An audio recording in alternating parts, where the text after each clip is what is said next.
Thanks, John. And I was thinking before I came here, what was my first impression of Linda McMahon?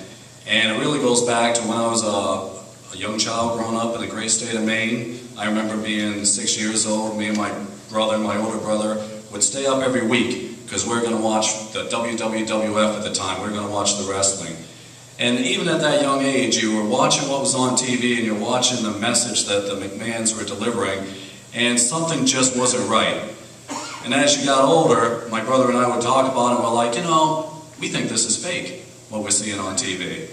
And the older you get and the wiser you get, you figure it out that those were lies, that what she was selling was not the truth. And after all these years, Linda McMahon has not changed. She's still trying to sell us a bunch of lies. She is running on a jobs platform. If you listen to her commercials, you listen to her rhetoric, it's all about creating jobs in Connecticut, preserving jobs in Connecticut. So you have to ask yourself, separate the message from her deeds. What has she done to preserve jobs in the state of Connecticut? I work at the Pratt Whitney Cheshire Engine Center.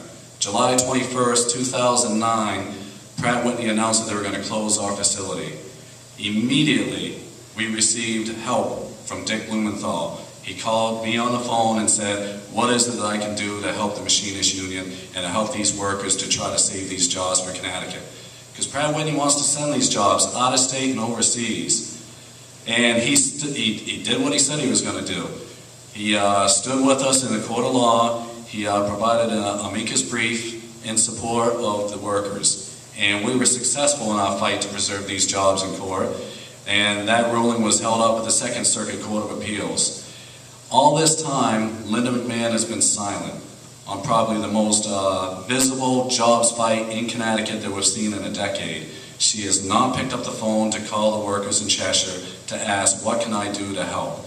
Dick Blumenthal has been in the ring with us. He's been there supporting us from the very beginning, and we know that he is not going to abandon us. So Linda McMahon, she can talk the talk, but Dick Blumenthal will walk the walk, and she hasn't changed in the 30 years since I first became with Linda McMahon. She's still pushing lies and pushing a bill of goods, and we're not going to buy it in November. Thank you.